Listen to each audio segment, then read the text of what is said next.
Good day, viewers, students alike. You're welcome to another session of our video lessons and class. This is our lessons on commerce, in commerce as a subject. So today we're looking at the topic titled Home Trade. Please ensure that you have your writing materials with you, as we always do. So let's go into this aspect of the topic of today, home trade. So let's see what and what we could learn new or add to what we already know. Thank you. Today we're looking at the following, the functions of retailers, the types of retail trade, the roles of a retailer in the chain of distribution, as well as discussing hawking or itinerant or peddling traders or trading. So yes, let's see what we can have from there. Now, what is a retail trade? A retail trade is a type of trade in which goods are sold in units or bits by small-scale traders called retailers to the final consumers. So when these retailers sell what they have purchased from the wholesalers in bits to the final consumer, we can call them what? Retailers. So anybody who does that is a retailer and is performing a retail trade service. Okay, so what does the retailer do in the chain of distribution? What does it do? What is its function in the chain of distribution? He sells in small quantities or units to the consumer. That's their job. That's a major function. They make sure they help the wholesaler to reduce the bulk that they're broken from the manufacturer and sell it in units, one by one, all right, in smaller quantities to the final users. Okay, that's what they do as a function in the chain of distribution. Then they provide after-sales services. That is, it could be installation of gadgets or house equipment, all right? It could be repairs of those equipment that have been used over time, because they also could be rendering after-sales services, okay?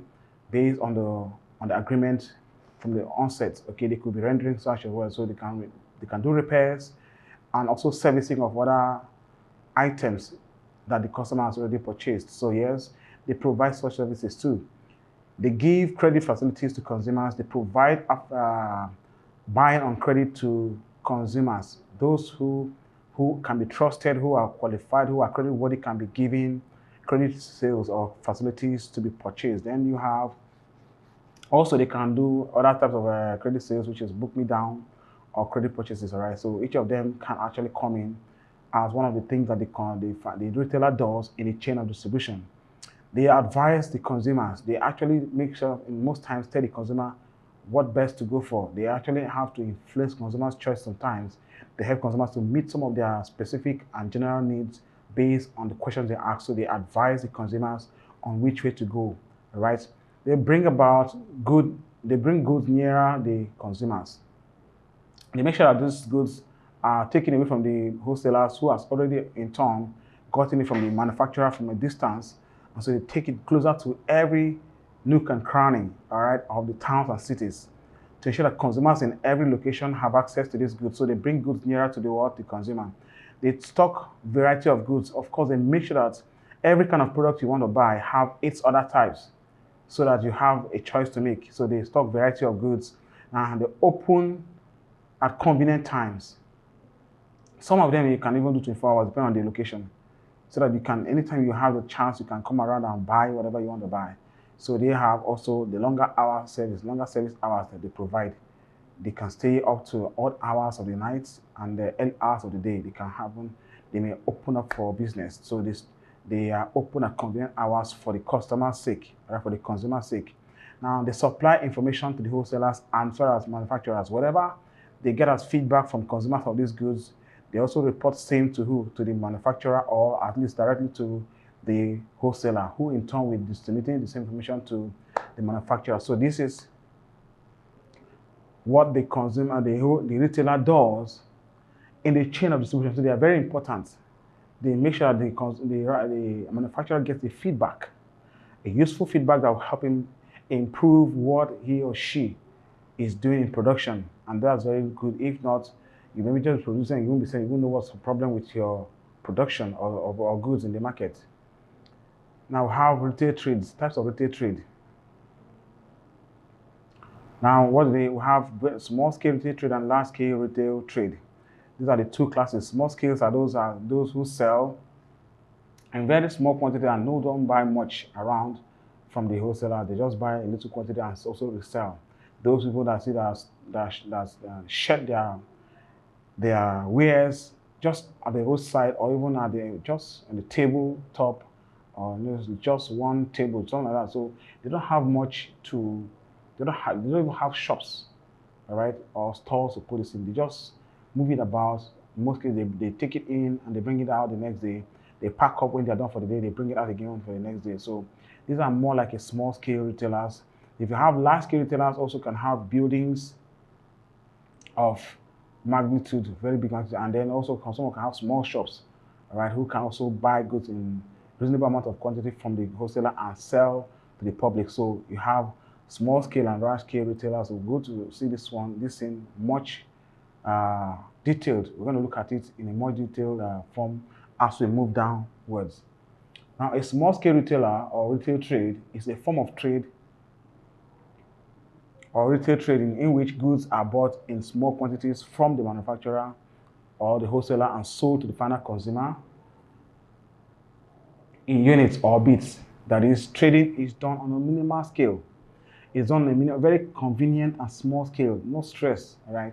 So that's what we call a small scale retail trade. I already mentioned. Then the large scale retail trade is a type of trade in which either single type of goods or a variety of goods are made available to large number of consumers in a big shop under a single roof, or a large scale retail trade deals in large stock of goods, purchase goods in bulk. They buy goods in bulk in large amounts from the manufacturer, though they require huge investments and are generally located in a central place or shopping centers.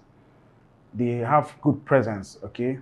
Some of them can actually sell in whole, but they know more that they are selling more like they are breaking the bulk, the large size to the smaller units of goods so that consumers can buy, or they can actually have it easy to be able to purchase there. So this is just a picture to show you some kind of small scale retailers. These ones, they are actually small scale retailers. They can pack up when the day is done and restock or reshade the next day. So they can't leave this kind of thing in the open or in the shop for a longer time. They pack up when the sales hour is done and they reshade in the next day or the next time for business. So this is a good example of a small scale retail. You can see here, look at them. This one, they open on daily basis and also closed down on daily basis. Okay, so some of the examples of small scale retail trade include the following. We're not going to talk about all in this video. We're going to talk about some, especially the first one I will have there, hawking or itinerant trading. We'll have the first one, which is hawking or itinerant trading or peddling. Any one of those single words used at any time, they are saying the same thing. So we'll have mobile shops as a sample of small scale retail trade. We have street or roadside trading. We have market trader or small store holders. We have unit stores or tight shops. We have small stores as well as kiosks. Okay. Now let's talk about hawking or itinerant trading. Hawking is a form of small scale trade that involves the transportation and selling of goods from one place to another. The movement of goods while on sale from one place to another is hawking. Some will carry it on their head, some will hold it in their hands, some will push in a wheelbarrow or any kind of locomotion, all right? Locomotive device, all right? So they can carry it around as they sell, okay? This is not about mobile shop. This is what they carry things around, just looking for the potential buyer at every location possible to sell. Hawkers carry and display their goods on their heads, on carts or canoes, and they often deal with popular consumer goods that people easily buy at no second thought. Okay, so you can see these are examples of people who hawk. These two children on the right side are selling banana and snacks. You see, they are easily moved about from one location to another. The other people are selling water, right? Sachet water, bottled water, and so on. They are actually hawking. That's itinerant trade. Then what are the characteristics of this trade? It involves Small scale business. It's a small scale business. It's very easy to start, all right? That doesn't require much troubles to put it up, okay? For those people you saw just now, just buy a bucket, a transparent bucket, and buy a bag of pure water. You can start that business, all right? So yes, of course, you can also buy flour and produce snacks and also go sell like the other person you see. You can actually buy fruits and also start selling. So it's easy to start. With a small amount of money, you can do that as a small scale business. It involves a variety of goods. Some of them, not as small as the one I mentioned, can also involve 2, 3, 4, 5, or 100 many types of goods in their small quantity. Okay, so it involves variety of goods so that they can easily sell to many customers of different needs. Okay, it involves personal contact with consumers. Yes, these are the people that take the goods to the final consumers. They have that contact with the final consumers that ensure that production is complete. Without them being there are more goods that will not be producing by now because consumers will not have access to them, right? So yes, with their presence, they ensure that goods are delivered to the final consumer by having direct contact with them. It requires more capital. Not much is needed to start it. Not much money or finance is needed to start such a business. The goods are sold at relatively low price. They are not so difficult to purchase, so the consumers can easily buy and make use of it. So without much stress, they can actually afford to buy it and pay for it. It provides door-to-door services. Yes, the consumers are the ones that takes these goods to the final consumer, so they can actually come to the door and knock for you to buy. Sometimes they do that, all right? When they say door-to-door, it means that it can move from one place to another to the consumer's convenience, all right? Or convenient place. That's what we mean by door-to-door. When a seller can come to your corridor or your place of dwelling and sell to you, that's what we mean by door-to-door, right? They can easily move these things from areas of inadequacies for surplus to areas of inadequacy or incompleteness or scarcity. So that makes it a door-to-door service provision by hawkers. Now, there is no payment for rent. They don't need to pay rent for carrying their goods about. So there's no rent involvement. It is a one-man business. It doesn't involve two persons to start it or own it because it doesn't require much capital. All right. So then, I suppose consumer goods are usually sold. Those goods that are not capital goods or that are not for permanent use are sold. That is, only goods that are used up and bought again and used up or replaced after use are sold. It requires little or no advertisement. In fact, taking it about or kind about is enough advertisement for the consumers to buy from you. So yes, just spread this in your cart or wheelbarrow or your head as you carry about or as you carry by your hand. That's enough advertisement, and there's no cost in doing that. Just your energy and your time. Okay, so those are the characteristics of hawking. Now, what benefit does this bring to business in terms of hawking? It requires small amount of capital.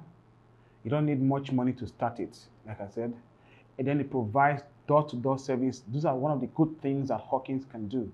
Hawking of wares or hawking as a trade, make sure that trade is successful and commerce is encouraged. So they provide door-to-door service. That's an advantage for business. It provides employment. Those who are engaged in it are actually employing themselves. All right, they get themselves employed by doing that sort of job, so it makes it possible for employment to be generated. So by hawking, people are employed and engaged in one trade or the other. Means are actually busy doing something productive. All right, it serves as a medium of advertisement or advertising.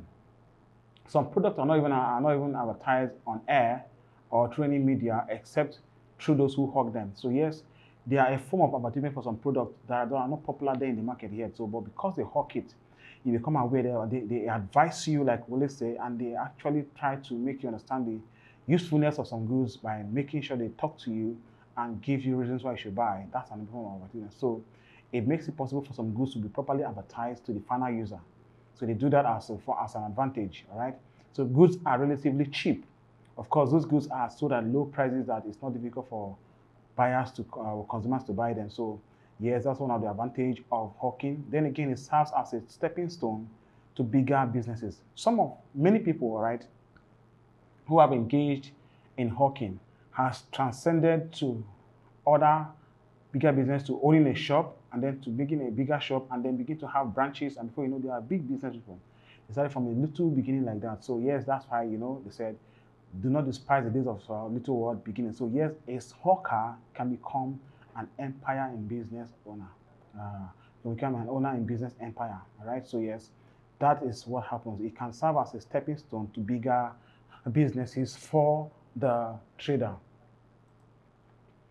Disadvantages of hawking. Of course, whatever is good also have its flip side, the bad side. Okay, so or that's the other side of the hawking activities. Now it exposes the people to road accident because some of them run side by side with vehicles to try and sell. So some of them get hit or get injured by accident, all right, using by other motor vehicles or other things or people that move around them. So yes, it can be exposed to very big accident or serious injuries on the road. It causes traffic holdup in big cities like Lagos. True. Trying to dodge or give them space to pass slows down movement in traffic, and in this case, it also reduces the movement of vehicles, and then you can have a elongated traffic that can easily become a traffic jam. So it can actually cause traffic holdup in big cities like Lagos and Port Harcourt and other places, maybe Abuja too. So of course, these things can actually cause a very, very hectic time on the road if not properly managed. Then there is a limitation to the quantity of goods they can carry or they can sell. Because they're moving about and they're not having any kind of vehicle that can help them moving around, they're actually advertising it. So it limits the amount of quantity of goods that they can carry at a time to sell. So except when they finish up, they can reload again. When they finish, they can reload. So that limits what they can sell at a time, reduce it to a sizable quantity and a portable quantity that they can carry around. If not, it's a problem. So yes, that's a disadvantage. Then it contributes to environmental pollution. Because these people are very eager to make money, whatever waste they generate, they don't keep it anywhere, they just trash it wherever they are. So it brings increase in environmental pollution. Things, waste products, waste byproducts, okay, littered everywhere, that they are the one that generated the sales, right? That make people to consume. So people eat or consume whatever they sell and trash the waste without having to take care of it anyhow. So it brings an increase in pollution in the environment. Young hawkers are exposed to bad influence. Some of them learn toxic character and attitude because they engage in such a business. They talk badly, they talk dirty to some people, and they don't have that. They lose their home training. Let me use that word, right? So they have bad influences from other children or hawkers who have already exposed to evil or to ill. So these people, some of them are actually influenced in a negative way, and they become bad influence in society. Yes, that's one of the things that can make hawking not reasonable. Okay, then they may also sell fake or adulterated goods to the consumer, because most times you don't have time to check or ascertain what quality you are buying from them. It's on the go, right? When they sell to you, they are off. So before you know, you check up later on, you see that either it's expired or it's not the exact type you wanted to buy, or it's not the exact type it should be. So they can actually sell this kind of product on the road by hawking it. So any such products can easily go by hawking. So you can see this introductory part of this small scale trade is going to be extended as we move on. So thanks for listening to me. Let's look at some questions that pertain to what we just listened to. Let's look at the question that settles this lesson for now.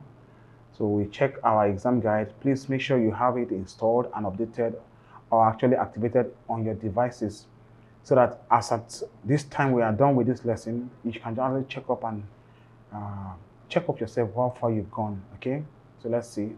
Just do this 10 question and we're done. So specializing in the sales of one line of goods is a main feature of, okay, this is not retailing, but we can actually answer the question. Is what? Is a chain store, all right? A chain store. So let's go. A retailer who receives a trade discount of the 3.33%, and cash discount of 10% on goods worth 360 naira would pay how much?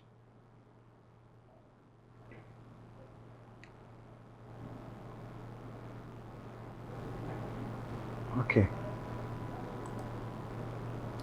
A retail outlet which sells from specialized van is called what? A mobile shop. Manufacturers sell directly to consumers when they what? When they live far away from them, when they wish to eliminate all transport costs, when they want to make profit, when they deal in perishable goods. Manufacturers will directly sell to consumers when most times it has to do with perishable goods, right? It has to do with perishable goods. Department stores usually offer a wide variety of goods. Sales on cash on delivery, specialize in selling only household goods, offer a few line of goods. They sell a wide range of variety of goods.